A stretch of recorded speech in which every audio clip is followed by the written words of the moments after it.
आज के modern time के बोरवेल मशीन एयर प्रेशर से ड्रिल करते हैं जो 2500 मीटर की गहराई तक ड्रिल कर सकते हैं। यह लगभग 2.5 किलोमीटर होता है और इसके कंप्रेसर का एयर प्रेशर आपको हैरान कर देगा जो 4500 psi का है। क्या आप इमेजिन कर सकते हो कि यह प्रेशर कितना ज्यादा है? अंदाजा आप इस बात से लगा सकते हो कि हमारे गाड़ियों के टायर में सिर्फ 30 से 40 psi के प्रेशर से हवा भरी जाती है। यह जो आप मशीन देख रहे हो इसका नाम down the hole drilling rig है, जिसको शॉर्ट में DTH बोलते हैं। यह बोरवेल मशीन ठीक हमारे घर में छोटी ड्रिल मशीन होती है उसी की तरह काम करती है, लेकिन यहाँ पर जो ड्रिल बिट होता है वह अलग टाइप का होता है जो हाई प्रेशर एयर पर ऑपरेट करता है, जो एक बहुत ही बेहतरीन इंजीनियरिंग भी है। इस मशीन में बेसिकली दो सेपरेट मैकेनिज्म होते हैं जो मिलकर काम करते हैं। एक कंप्रेसर जो हाई प्रेशर एयर को कंप्रेस करने का काम करता है और दूसरा मैकेनिज्म ड्रिलिंग रिग होती है जो बोरवेल को ड्रिल करने का काम करती है। कंप्रेसर और ड्रिल रिग कई बार आपको एक ही ट्रक पर दिख जाएगी, लेकिन जो हेवी ड्यूटी मशीन होती है उनके कंप्रेसर की साइज काफी ज्यादा बड़ी होती है,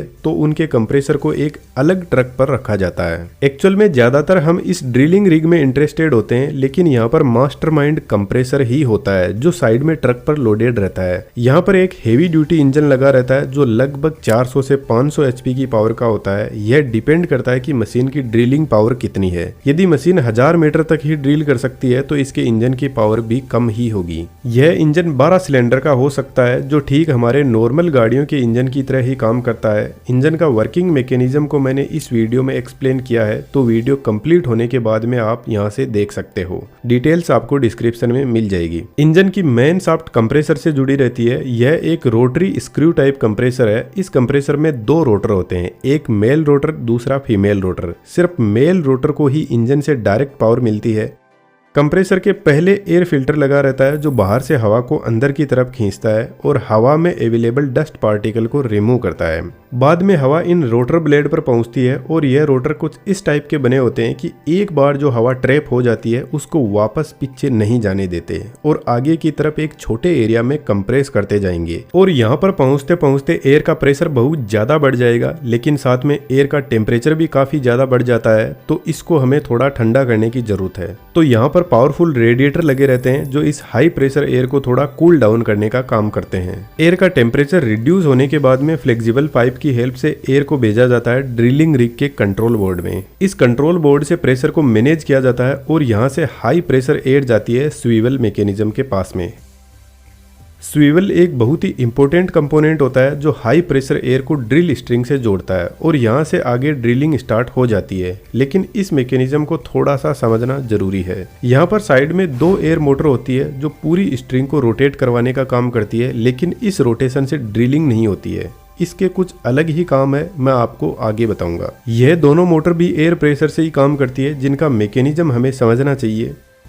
मोटर का रोटर सेंटर में ना होकर थोड़ा सा साइड में होता है। जब हाई प्रेशर एयर यहाँ पर आती है तो इन ब्लेड पर फोर्स लगाएगी जिससे रोटर रोटेट करने लगेगा। जब यह एयर ब्लेड पर फोर्स लगाते हुए यहाँ पर पहुँचती है तो एरिया काफी ज्यादा बड़ा हो जाता है, जिससे एयर का प्रेशर डाउन हो जाता है और यह लो प्रेशर एयर हमारे किसी भी काम की नहीं है। तो यहाँ पर साइड में लगे होल से एयर को बाहर छोड़ दिया जाता है। इस तरीके से मोटर कंटिन्यूअस रोटेट करने लगती है। यह मोटर देखने में छोटी है, लेकिन इसकी पावर काफी ज्यादा हाई होती है। कंट्रोल बोर्ड से मेन पाइप को डायरेक्टली इन स्ट्रिंग के पाइप से कनेक्ट किया जाता है, जिसमें एक्सट्रीमली हाई प्रेशर को भेजा जाता है। इसलिए यहाँ पर यह पाइप मजबूत स्टील के बने होते हैं। इन पाइप के आगे ड्रिल बिट लगा रहता है जो असल में एक हैमर होता है और यह हैमर कितने ही मजबूत पत्थर को तोड़ सकता है, जो अपने आप में एक बेहतरीन इंजीनियरिंग यूज करता है। वैसे तो यह पूरा हैमर एक हाई स्ट्रेंथ स्टील का बना होता है, लेकिन सिर्फ इसका आगे का पार्ट ही पत्थर के डायरेक्ट कॉन्टेक्ट में आता है, जिस पर कुछ ऐसी बॉल लगी रहती है और यह बॉल काफी ज्यादा लंबी होती है जिसको हैमर के हेड में अच्छे से फिट किया जाता है। यह बॉल बनी होती है एक बहुत ही स्ट्रॉन्ग मेटल की जिसका नाम है टंगस्टन कार्बाइड, जिसकी वजह से यह बॉल पावरफुल स्ट्रोक सहन कर सकती है और इन पर फ्रिक्शन का भी कोई ज्यादा खास फर्क पड़ता है नहीं। हैमर को खोलकर देखते हैं इसके अंदर क्या प्रोसेस चलती है। यह मेन हैमर होता है, इसके आगे बॉल लगी रहती है। हैमर के पीछे एक भारी भरकम पिस्टन होता है जो हैमर पर कंटिन्यूअसली स्ट्राइक करता है और पिस्टन के ऊपर लगा रहता है एक खाली सिलेंडर। देखो यहाँ पर कंफ्यूज हो सकते हो तो थोड़ा सही से समझना। पिस्टन के ऊपर और नीचे दो चेंबर है और हमें अच्छे से पता है कि यदि पिस्टन के एक साइड में हाई प्रेशर होगा और एक साइड में लो प्रेशर होगा तो पिस्टन हाई प्रेशर से लो प्रेशर वाली साइड में जाएगा। फिलहाल पिस्टन के नीचे के चेंबर को देखो, यह पूरा खाली पड़ा है।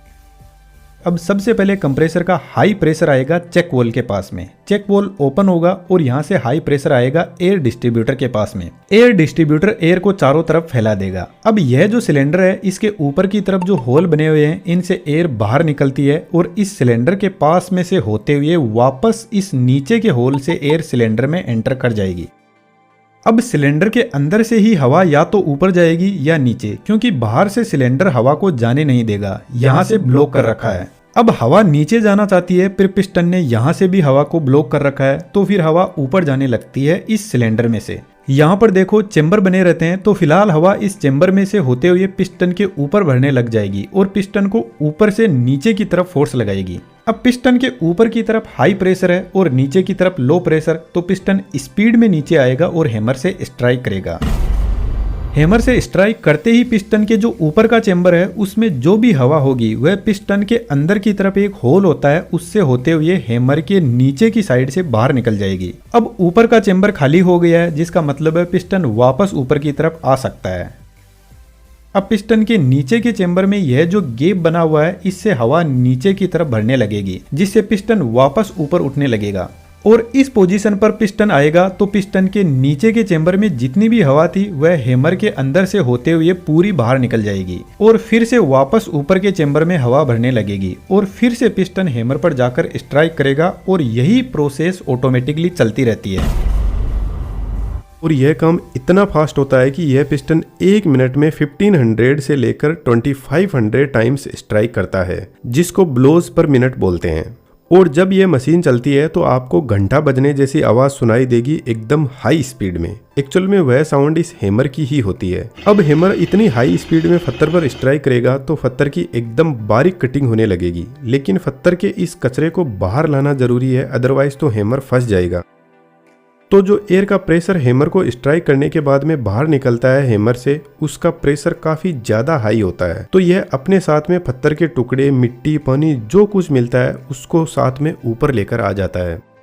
जब बोरवेल पूरा ड्रिल हो जाता है तो बोर को क्लीन करने की जरूरत होती है, तो इस कंडीशन में हैमर को रोक दिया जाता है और हैमर पूरी की पूरी हवा साइड में से पास करेगा, जिसका प्रेशर काफी ज्यादा हाई होता है और यह हवा ऊपर आते टाइम अपने साथ में सब कुछ कचरा पट्टी ले आती है।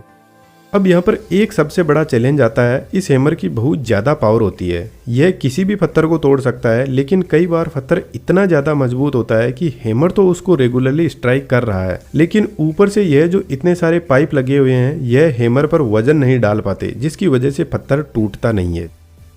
तो फिर यहाँ पर जो टावर होता है, इसके पीछे की तरफ एक हाइड्रोलिक प्रेशर वाला पंप लगा रहता है और यह पंप इस पुली मैकेनिज्म से जुड़ा रहता है और यह पुली ऐसे घूमते हुए स्वीवल से जुड़ी रहती है, जिसकी वजह से पंप का डायरेक्ट प्रेशर स्वीवल के थ्रू इन पाइप पर लगता है और इन पाइप का प्रेशर हैमर पर लगता है। तो जब भी कोई मजबूत पत्थर आता है तो एक्चुअल में यह हाइड्रोलिक प्रेशर हैमर पर और ज्यादा फोर्स लगाता है पत्थर को तोड़ने के लिए। और एक्चुअल में यदि मैं आपको बताऊं तो इस स्वीवल मैकेनिज्म को ऊपर नीचे करने के लिए हाइड्रोलिक प्रेशर ही लगा रहता है आज के मॉडर्न डीटीएच में। इस मशीन के अंदर कोई भी वह पुराना रोप एंड पुली सिस्टम नहीं होता है स्वीवल को ऊपर नीचे करने के लिए या फिर इन पाइप को बाहर निकालने के लिए, क्योंकि यहाँ पर इन पाइप का बहुत ज्यादा हेवी लोड रहता है। तो यदि डायरेक्टली हम किसी इंजन को गियर मैकेनिज्म के थ्रू कनेक्ट करेंगे तो वह फेल हो सकता है, इसलिए यहाँ पर हाइड्रोलिक पंप इंस्टॉल किया जाता है जो स्लो होते हैं पर एक्सट्रीमली पावरफुल होते हैं।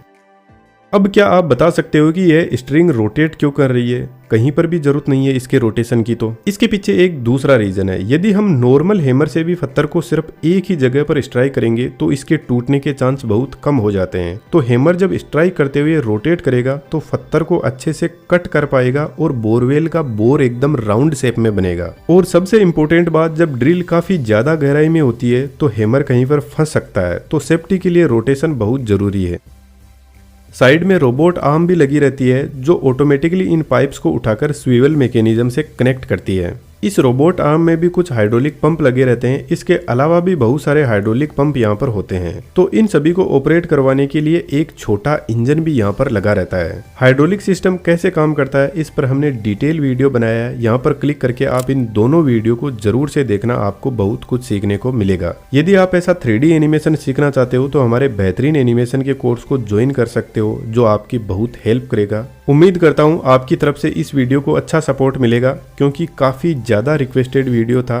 कैसा लगा आपको जरूर से कमेंट बॉक्स में बताना। चैनल की मेंबरशिप जरूर से ज्वाइन कीजिएगा क्वालिटी वीडियोज पोस्ट करने के लिए।